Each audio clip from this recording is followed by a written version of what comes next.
Hey guys, welcome back to another episode of the B2B Rebellion. Super happy to have another head of marketing on board with me here today.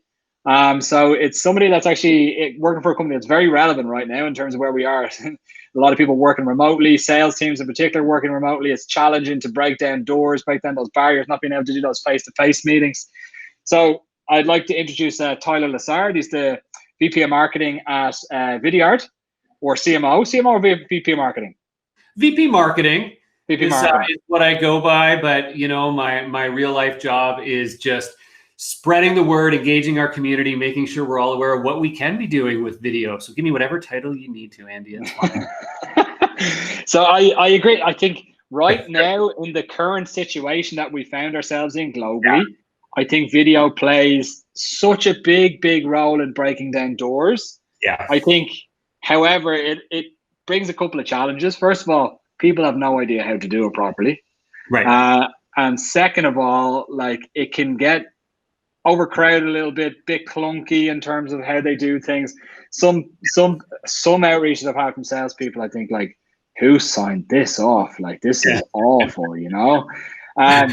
So tell us, like, first of all, before we get into that, tell us a little bit about yourself, Tyler. What makes you tick, and tell us what's going on at Vidyard at the moment. Yeah, so I've been here at Vidyard for just over 6 years now, and I absolutely love this space that we're in. As you mentioned, it's I think a really growing and important space, particularly right now as the virtual world becomes a reality for all of us. But even before that, over the last few years, we've seen this incredible rise in the use of video, not only in marketing teams for everything from social media to web and digital to demand gen and so on. But as you alluded to, right down into sales teams, and we're not just talking about like live Zoom calls. We're talking about custom, personalized, one-to-one videos that are now becoming more and more commonplace in how we reach out to customers, whether that be via LinkedIn, whether that be via email, and so on.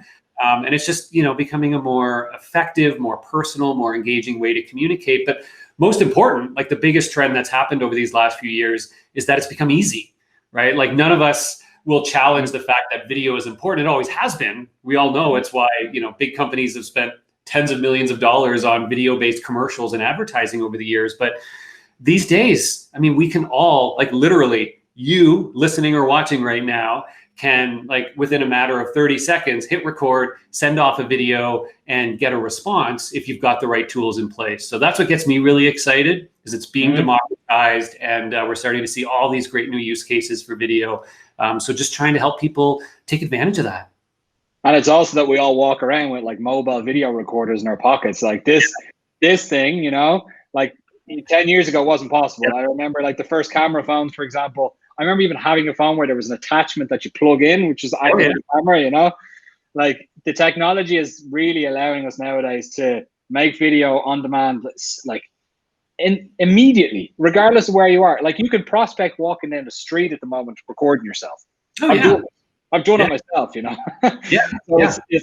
So it's super simple to do, and I think that touches on the point that you made there. But like, okay, if we get into, like, what are the tips and practices that you could give people when they're getting into video content? Like, how can you ensure that it's good video content? Because there's a lot of it, but when there's a lot of something, tends to be a lot of junk in there as well. So what are your tips there? Yeah, I mean, if you're delivering a shitty message via email, that message in video is just going to be a shitty video message, right? For sure. So I think it's it's really interesting to see what's happening right now. And again, sort of the dynamic for people who aren't used to, can't wrap their heads around, like, what do you mean, like, sending a video and in a sales context? The workflow really is as simple as, you hit a button, and I'll use, Vidyard. Yes, I don't want to be too promotional here, but I'll give you the context for how people use Vidyard. It's one click from your browser or from your phone or from your email client to record a video. And that can be either a webcam video and or a screen share video. And then one click to share it. And it automatically puts the thumbnail image of the video into the email or the social share. It's a hyperlink to watch that video on its own page. So you're not dealing with uploading an MP4 file or something like that. So we've gotten over that hurdle of making it, just as easy as, my daughter who records a TikTok and sends it out, right? We can now do that in the business world. We can record a quick video and send it. But to your point, Andy, the big question now is, well, how am I going to use that effectively? And, how do I use it to my advantage, knowing that this is a different medium, right? Like my biggest point of encouragement to people is, if you're a sales rep doing outbound prospecting, sure, you can use video to take your typical email or phone script and now deliver it on video. So at least now you're getting a little bit more personal. You're putting yourself on camera, you're creating a bit more human rapport. So that's a little bit better. But the real win comes when you think about, like, how can I use this medium for what it's good for, right? For humanizing who I am. A lot of people, when they get started, they get very nervous and they just sort of, again, like stare into the camera and kind of read their script. And like, you're missing the opportunity to let your personality out there, use your body language. For those watching, that's what I'm trying to do right now, right? Use visuals to your advantage. If you have things you can show them either physically or on your screen, be a little bit more interesting, right? Some people have a little bit of humor in their videos. Some try to be really inspiring, right? It's a way to really put yourself out there, and to take your kind of 1 or 2 dimensional message and make it 3D. And you got to think about how to do that and do it in a way that's fun and interesting. For sure. It's like you mentioned one thing about the body language piece there. Like that even goes for what we just did a couple of minutes ago. So before we started this, yes, when Tyler first came on the call, I just heard this, and I was like, Tyler, what are you doing? He's like, oh, just give me a sec while I put up my standing desk. And I was like, oh, I better do that myself. So like, here's like, going up and down with the standing desk bit, it adds, and we both said, hey, yeah, it's good because when you're doing video content, it adds a certain bit of energy to it. You're standing up and your body language is showing that like you're open.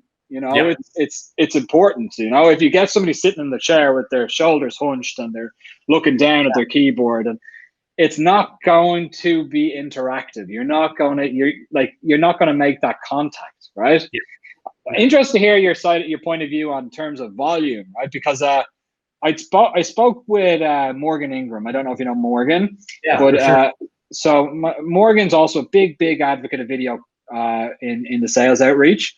And his advice is, he's got like a specific way of doing things where he says, okay, like just try to get like 50 of those out a week. If you do 50 a week, you're going to keep on getting better and better and better and better and better. Like how many do you see reps use? Like how many videos can reps be doing a day? Is it possible to do 50 a day or 50 a week? Is that even possible? Like what's the right amount of time? Like all of these different things play a role. Yeah. So a few things you'll learn as you start to do this, right? First of all, like anything new that you're going to do, you're going to suck at the beginning, right? It's like your first cold calls, it's like your first in-person meetings, right? Your first one was probably your worst, and your last one that you've done was probably your best, right? Like you continuously get better as you have your repetitions and you build those muscles, right? No different with video. Your first video is you're going to hate it, and you're going to delete it, and you're going to re-record it. And that's great, right? You're learning. And I really firmly believe, I may be biased, I'm with a video tech company, but I very firmly believe that this is a skill set we all need going forward. Like we're not turning off the cameras, right? And whether it just be like we're going to be doing video calls. And I think more and more we need to be able to send video messages as a way of communicating offline with our prospects and customers. And we just need to start building this muscle now. So certainly frequency and repetition is always going to help you get better and better. It's going to help you get more comfortable. And what's really interesting is, again, a lot of people start off thinking, geez, sending out videos feels super inefficient. Like it's going to take me so long to record a video, whereas I could have just like blasted out an email. And the reality is, once you've done your reps of videos and let's say you've done a couple hundred videos now, which again, for a lot of people is like, whoa, a couple hundred videos. You're like, I'm just talking about hitting record and talking for 45 seconds, right? So it's not that much. Once you hit that point, you start to get into that rhythm of you're doing them in one take. Again, each video is probably a minute or less. And so often it is just as efficient, and in some cases even more efficient than customizing and sending an email. Because you're not worrying as much about the formatting and the spelling and moving words around. You're like, you've got your usual intro and you're like, hit record, hey, Andy, it's Tyler of Vidyard here. Over at Leadfeeder, I see you guys are doing A, B, and C. And I have got something really cool that I think could really help you guys. And I would love to send you another video to show you what I'm talking about. Let me know what you think. And in the meantime, feel free to take a look at our website for more info, right? Like, boom, I'm done, right? I can do that all day long if I need to. Yeah, it gets a little bit exhausting after a while. But we hear reps that are doing 5 or 10 videos a day. I hear others that are doing 30 or 40 videos a day that are more, that are more advanced, that have been doing this for a while and are handling a larger volume of leads. So I don't think it's a matter of how many you could or should do. I think it's a matter of once you get comfortable, it becomes a natural way in which you can communicate in your outreach. And then you just start to think about when does it make sense or not. And you're conscious about, hey, I'm going to send a message to this person. Would it be best delivered as an email, as a social, as a phone call, or as a video, right? And just being conscious of like, oh yeah, if I did a video, I could tell them this or show them this. Great, hit record and go. And that's the mentality I think people are starting to get into. That's good. I really like that mentality because it puts the video in many stages within the sales process. Because one of the typical questions you get is like, should I do it as the first touch or should it be the third touch? It's like, stop focusing on like just placing it in a cadence somewhere so you've got it done and out of the way. It needs to be like you said it perfectly. You need to have a little bit of a feel for when it fits. Make sure it's in there, but you don't need to. It's the same any cadence, right? And I know that like it's important for sales teams to have cadences, but within a cadence that can chop and change. The pieces that make up a cadence can chop and change in different areas, right? You don't necessarily need to send an email on day one and then follow up with a call 3 days later or vice versa. It's about having those touch points in there, but also like the good thing about a cadence is it presents all of the touch points in front of you and also time frames in which you should leave in between doing certain touch points. But feel free, based on your knowledge of the market, to move those little touch points around, Yeah, super absolutely. interesting. And I think another, you bring up an interesting point around just this notion of if you are using, a cadence or with a structure, if you will, around, it might be 5 to 8 communications to a prospect. It might be 15 to 20, depending on how your business works. And what I find is, is 2 things. One is, yes, absolutely, like getting to that point where you have the ability to be smart about, you know what, at this point, I'm going to do this because I think it's my best shot. But I think what's also interesting is rethinking how does your sequencing work as like an integrated communication strategy, right? Which is usually how you start and you think, okay, if I do email, phone, social, email, you're usually thinking in that mindset of how does the whole become greater than, the sum of the parts, if you will. And that's what you need to start thinking about with video. And you go, okay, so let's not just think, okay, here I was doing an email and here I was doing an email. I'm going to add videos into those and I'm done, right? I want, people to step back and think, okay, if in this sequence, I now have the ability to send somebody a custom video that I record, I could also send them a pre-recorded video that I've already made, or maybe my marketing team has given to me, and I can send them those as part of this sequence. How might I reimagine what it all looks like? And then you start to go, I think the smartest ones end up with things like, oh, you know what? If I send a video here and I don't get a response, my next touch can be a phone call where my voicemail, I say, hey, Andy, really quick, I just sent you a quick video to show you A, B, and C and to explain something or other. Would love your feedback if you get a chance, check your inbox, right? And what's interesting about that is you're now actually using a video call to action to change your voicemail. And I hear time and time again that people get better responses to a voicemail that says, check your inbox, I sent you a custom video, than like, can you check your inbox, I sent you an email? Because there's a curiosity factor that gets sparked there, right? There's almost a novelty factor for some people where they're like, wait a minute, they sent me a video? Like, that doesn't compute. Business, what? I don't get videos from sales reps. Okay, I should check this out, right? So there's little things like that where you can think about not only where do you add in videos, but how do your other touches evolve in some cases. I also like, having calls to action, especially when you send a video early on saying, instead of, can I get 15 minutes on your time? Please, please, please. Your call to action can be, can I send you another video to show you a bit more of what I'm talking about, right? Which is a much easier, lighter, on-demand ask. And you step back and you think, well, who would say no to that, right? Like, I know exactly why they would say no to getting on a call, but who would say no to, can I send you another video to show you a bit more, right? Like, they'd be silly not to say, yeah, sure. So little things like that you can start to think about. So yeah, that specific CTA is one that gets me most times, actually. Hey, Andy, I've even first touch. I think first touch was email. And the first touch was saying, hey, Andy, I've created a video which shows conversion problems on leadfeeder.com, right? And I said, oh, you've recognized a problem on my website and you created a video about it. Can I send it to you? It only takes you 5 minutes to watch. Right. Yeah, send it on, you know? And send it on. I actually watched it, send it across to my team. My team were like, that's bullshit. But like, but to be fair though, they like it got my foot in the door, you know, like, or got his foot in the door with me. Like if there had been stuff in there that made sense, then I definitely would have, I would have followed up, you know? But it's interesting as well. Go on. No, sorry. I've got another like great personal example that literally just happened to me yesterday. Was, you know, there had been a rep that had been phoning me way too much. Let me just put it out there. But they built brand awareness because I'd see on my phone, like once a week, their name would show up and I would ignore it. Like any good prospect, I don't answer my phone between 9 to 5. And so, you know, this person, I was just like, go away. I'm not, you know, I don't even know what you do. I don't care. But anyways, that individual, I won't name them, just yesterday finally sent me a video. And anyway, so I saw the email come through. I recognized their name. I'm like, roll my eyes. I, you know, open the email. But then there's a video, but it's not just a video of him as a rep. It was a video with a screen share and his face was in the corner. But the screen share showed a search result when they were like searching for something relevant to our business. And he had highlighted one of our ads that come up during one of those searches. So it's a Google ad. And so I looked at it and immediately I was like, hey, wait a minute, I recognize that. That's one of our ads. And then I could quickly see that there was something like that he wanted to tell me about it. And in his lead in the email, he had a very specific like, hey, Tyler, I want to show you exactly, you know, how it is your ads are showing up today and what I could do to make them a little bit better.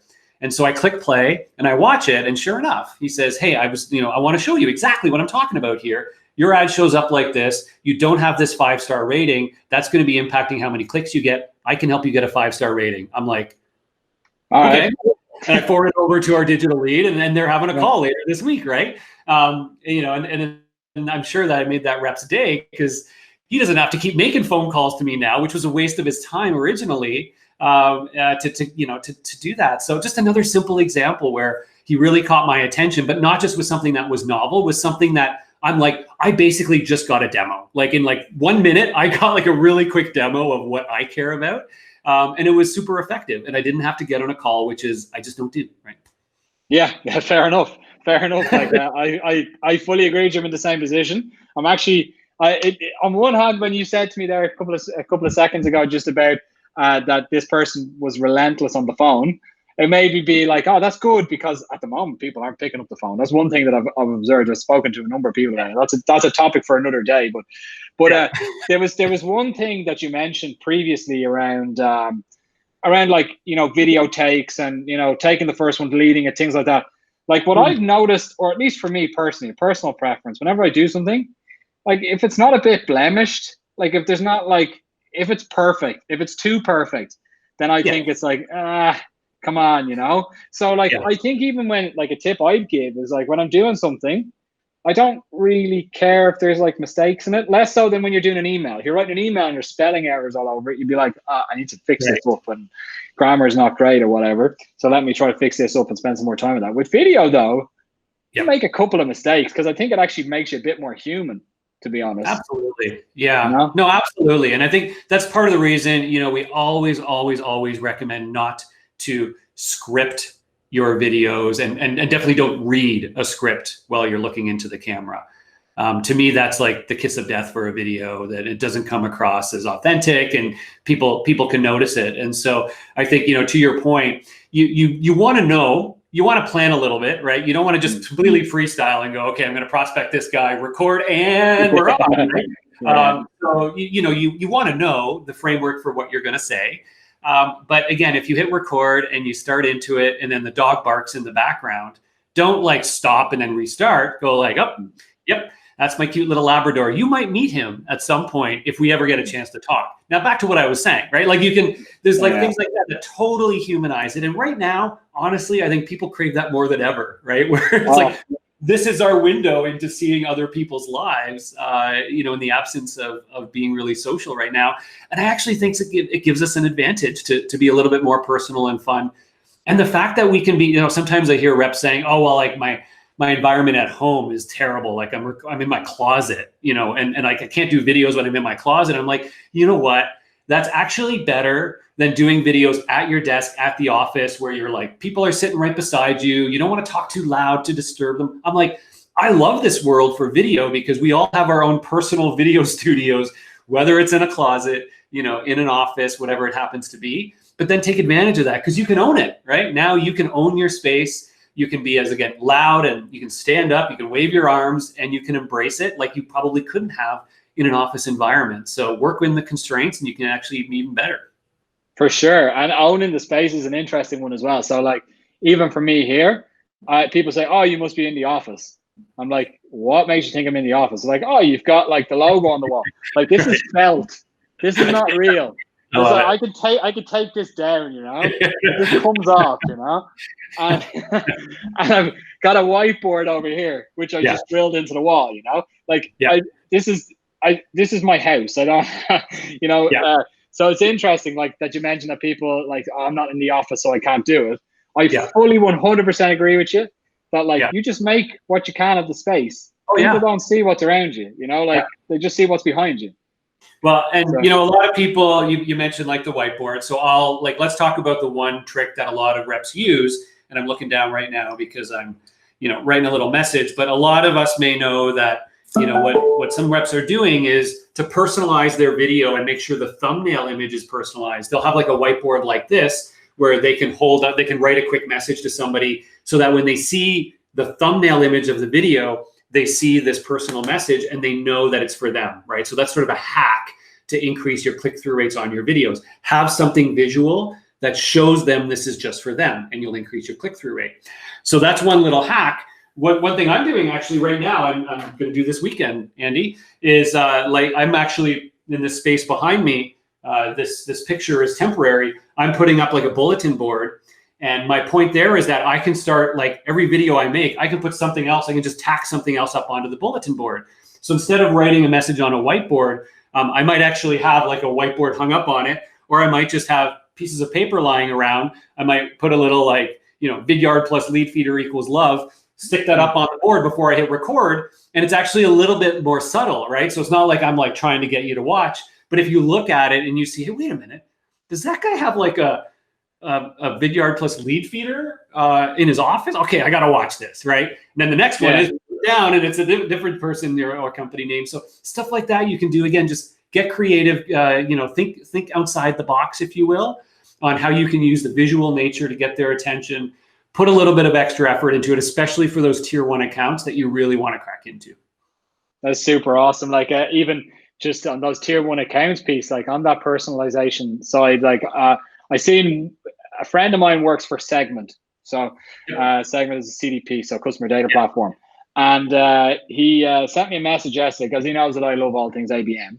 So I can't remember which company it was, but the company was targeting Segment directly. Obviously, Segment are probably in their tier 1 ABM list, so their account-based marketing list on LinkedIn, right? So what their rep had done was, with the marketing department, I think they were using Vidyard for the videos as well, was that they'd recorded personalized videos for all of their tier 1 accounts, and obviously had like, hey, let's say Leadfeeder, or for example, in this case, Segment in the video on a whiteboard, plus in the message itself.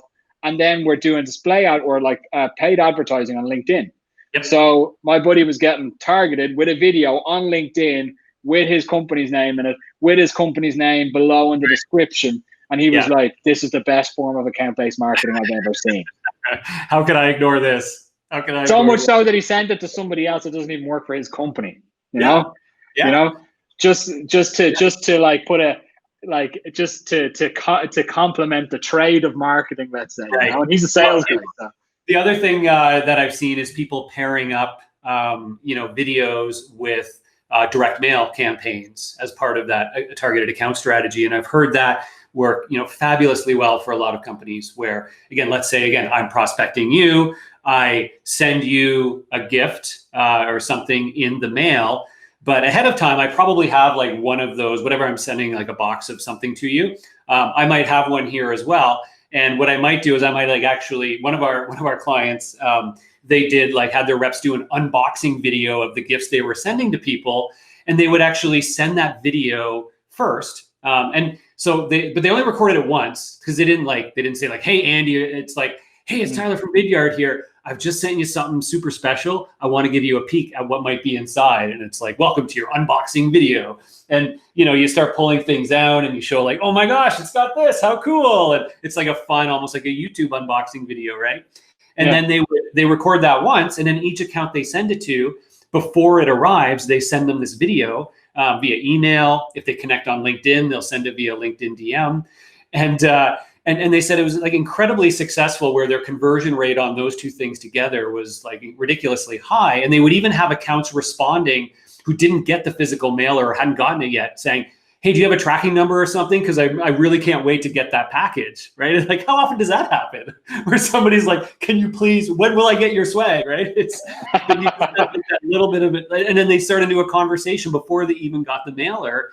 And it's like stuff like that where you're like, yeah, if I just get a little bit creative with it, magic can happen. But that's super mix of marketing and sales as well. I'm a big advocate of marketing and sales alignment and both teams working together, and that it breeds marketing and sales alignment, because sales are excited about it, marketing are excited about it. They both need to do something together. It gels both the teams together, and sales start to see results out of the marketing action, which is the direct mail, which they'll probably fulfill marketing. And then in between, you've got the video tool, which is then like almost like the gel in between the marketing and sales team then, because, sales know they're increased their conversion rates by using video along with the marketing campaign. So it's like videos enabled that alignment piece. It's great. Yeah. And I think in cases like that, actually working with, I guess is sort of another piece of advice for, sellers out there who might be thinking about using video, is don't be shy to like talk to your marketing team. If you've got, somebody over there to like brainstorm on like, okay, guys, we're going to be using these videos. Let's brainstorm on, interesting ways we could do it. Because the marketers will bring all these creative campaigning ideas, like, oh, what if you did this? And what if you wore a cowboy hat and you did this campaign and these props? And then you're like, okay, I'm not wearing a cowboy hat, but those other ideas are awesome. Let's think about that. So I think you're right. When that collaboration happens, I think the marketers can unlock a bit of the like creativity of how you can use video. Sometimes they can provide some like example scripts or guidelines. And then the sales reps are the ones who bring the actual humanity to it and get rid of the buzzwords and go, okay, I'm just going to talk to you like a real human. So I think that's a really great point on that collaboration. It can go really, really well with video. Yeah, I really like that. And like we were coming to the end of this now, Tyler, but I just wanted to ask you, like from your perspective, it's hard to tell right now, but what do you see as the future for video? What's going to happen next? I mean, there's been so many advancements from a tech perspective. Even when we mentioned this, telephones, who needs a digital camera anymore when you have a phone, what do you guys see as the next thing, or is there going to be any further developments? Like, what do you see as improving? Yeah, I think, there's a lot of neat things on like that longer term horizon that we all get excited about with like, augmented reality and all sorts of like wacky and wild things. But I think for the nest couple of years, the big one we're seeing is just kind of where we started this conversation, is making video, so that's like approachable, easy, transactional, repeatable for people, that it becomes a part of how we communicate, and giving people more and more tools, those who are the power users, to start to customize and create those more advanced video experiences. I want to hit record, but I want a green screen in the background, and I want a graphic to pop up here, and then I want, something to pop up here. So I think those sorts of things are starting to happen. So I think it's just like, make it easy for everybody that wants to be able to create and share videos to do so. But more and more tools and, more and more capabilities in those for those that want to do a little bit of self-editing, right? They may want to create their own video for an account and do a little bit of, cutting and splicing and add a music track to it. I think we're all kind of gonna, need to get there. And I get really excited at the idea that, that can be as easy as creating a slide or writing an email. And the tools are starting to get close to that. So really excited about that. That's amazing. And look, with that, where can people find you, and where can people find Vidyard? Yeah, so please, myself, connect with me on LinkedIn, Tyler Lessard. Again, VP Marketing Vidyard, you'll find me. And of course, Vidyard, the best part about Vidyard is that you can use it for free. So go to vidyard.com to check us out. You can go to vidyard.com/free to sign up. You can create and send unlimited videos using Chrome, Gmail, Outlook, your phone, and get notifications when people watch them. So have at it, try it out. And if it works incredibly well, we're very happy. And at some point, maybe you'll graduate to our premium products. But honestly, just get going with the free version and try it out. Perfect. Tyler, thank you so much for going on. It was really, really interesting speaking with you, mate. Awesome. Thank you for having me. That was great. Appreciate it. Take it easy.